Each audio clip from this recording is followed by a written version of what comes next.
The West Coast Throwdown sounds like one of the best, if not the best, FPV events in the nation. And quite honestly, the only thing that is keeping me from it right now is that it's in Oregon, and it's really hard for a guy from Virginia to get to Oregon.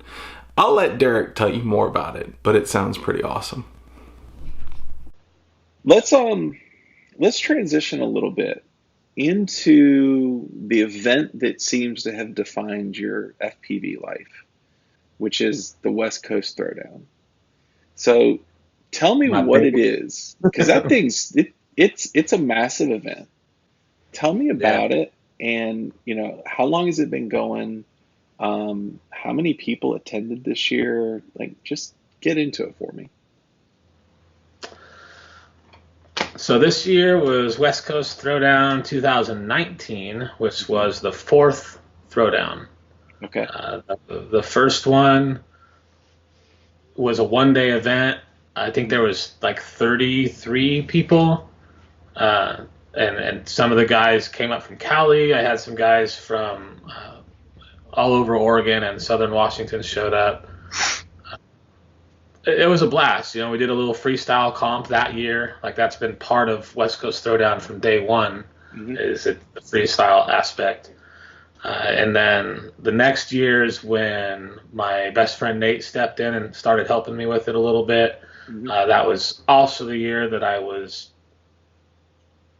had closed the store and all that. Yeah.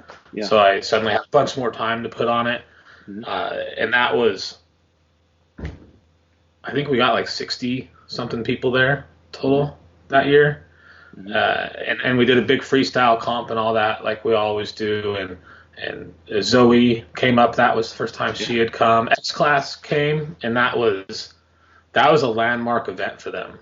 Everything that they had done before that was in California pretty much, as far as I know.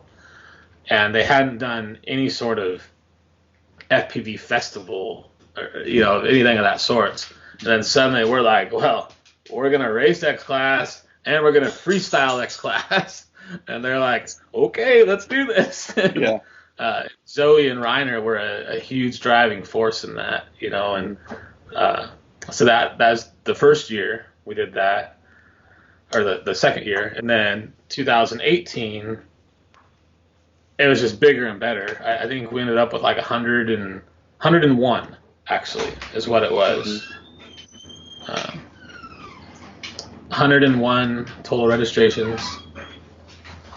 My beautiful wife and my daughter just walked in. Hi, honey. 101 registrations in 2018. And at this point, we started keeping track of registered guests and registered pilots. So there was 68 registered pilots and 33 registered guests. And guest is pilot family that's camping with them. Right. Family or friends. And that was every family that was there in 2018 was like, we're bringing the family again next year. And then a lot of the people that didn't have their family are like, oh my gosh, I should have brought my family. So this year, West Coast Throwdown 2019, our fourth year, we had, when it was all said and done, I don't have the exact numbers, but is roughly 130 registered pilots and about 95 registered guests. Awesome. So that's wives, kids, moms and dads. And when I say moms and dads, I'm not talking like the 18-year-old that brought mom and dad. I'm talking the 35-year-old that brought mom and dad, because it's just an amazing place to be. The venue itself is amazing, Whistler's Bend. So it is the largest FPV family event in the world, without a doubt. No other event brings a bunch of people that never touch a transmitter the whole weekend, so that's where it came from. This year was a huge success for us. We expected it to be anyway. There was over 400 people marked as interested or going on the Facebook page before the event was launched. At least half of them were there, so it worked out. Yeah. But at the last second, IDRLC came on board. and they're the group that had the event that was scheduled the same weekend as IO, which is pure coincidence. They clearly wouldn't have done that on purpose. It was they hadn't announced it, but the venue was already set, and there was nothing they could do about it. Yeah. So that's IDRLC.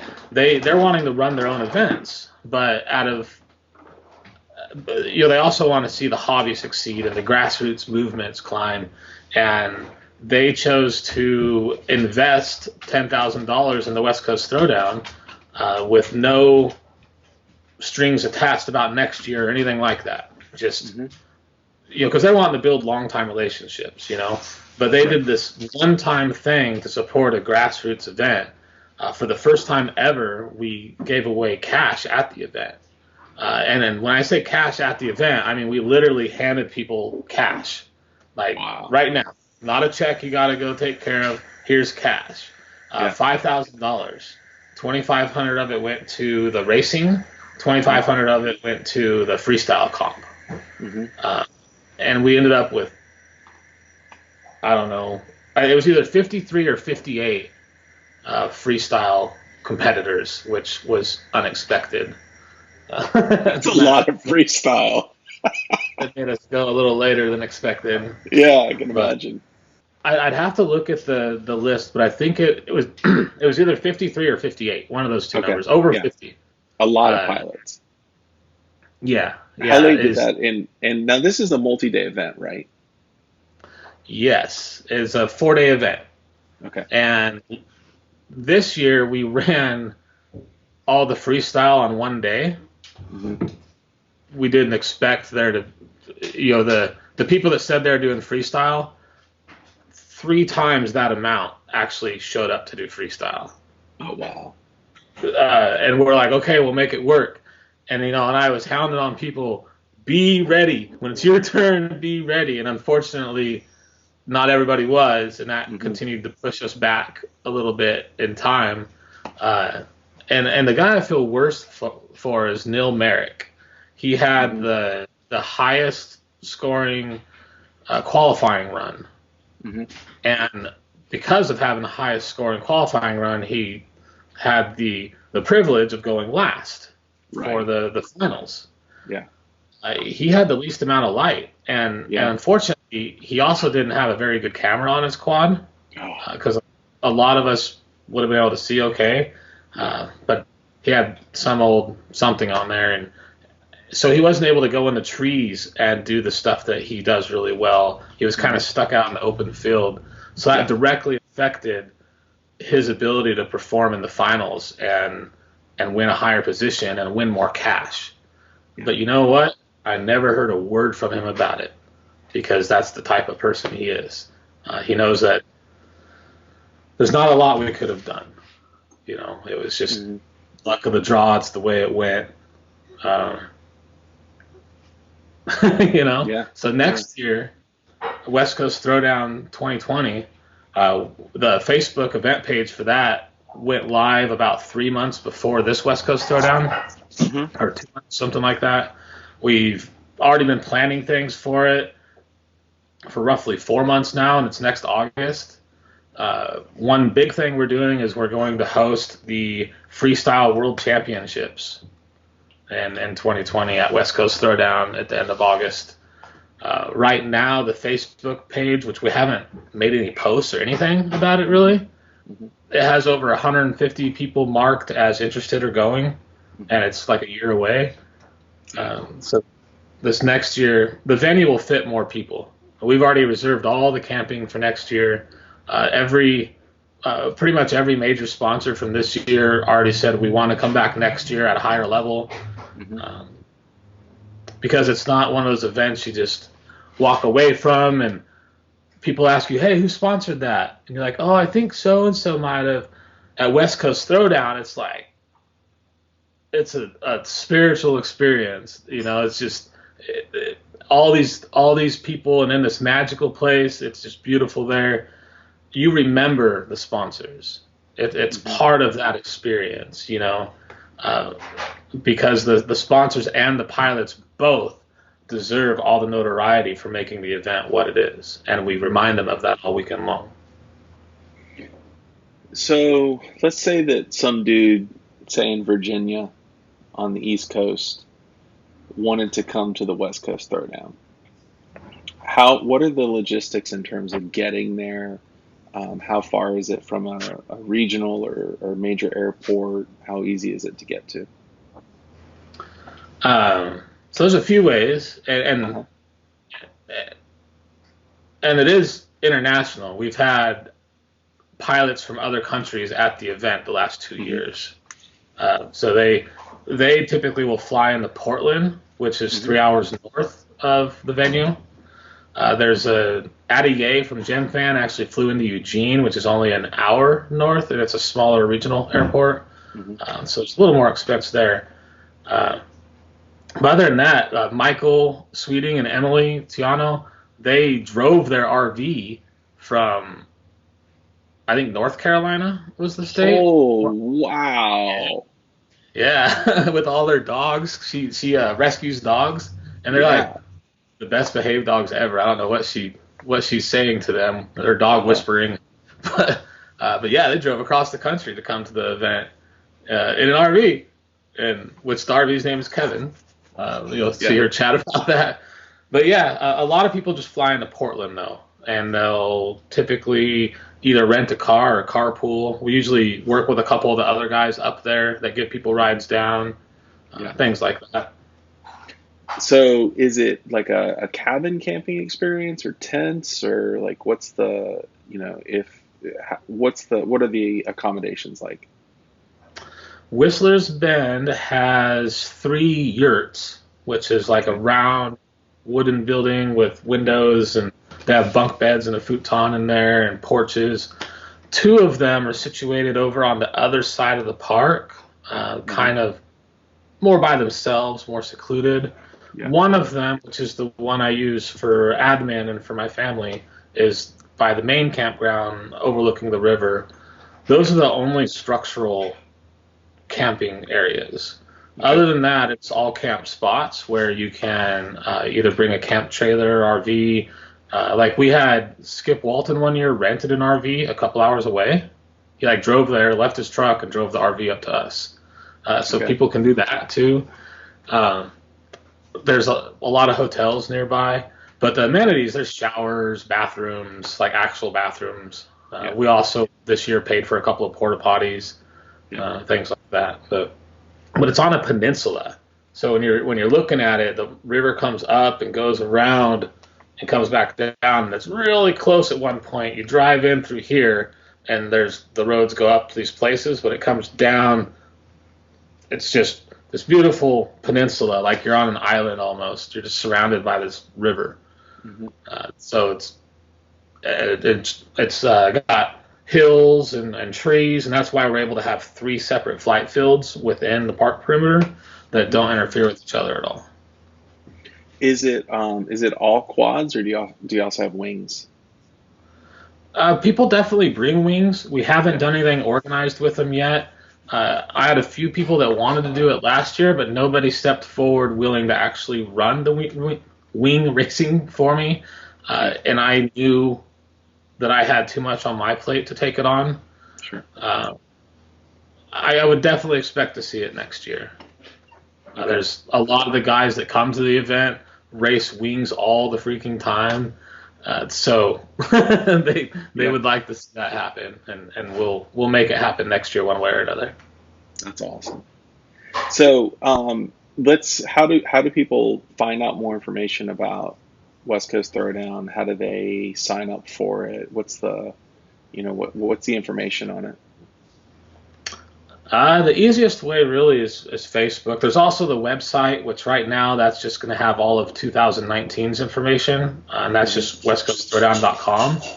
On Facebook, there's an actual Facebook page, which is West Coast Throwdown. Then there's the event page for last year, if you want to look up, what everybody was talking about, and that's West Coast Throwdown 2019. And then there's an event page for this year. For this coming year, called West Coast Throwdown 2020. Okay. Good. Yeah, Well, and we won't open registration for that until probably February-ish, okay. January, somewhere in there, which will be earlier than we've ever done it. Yeah. But but yeah, this year we're way better prepared than we've ever been for this upcoming one. What's the max capacity you can hold?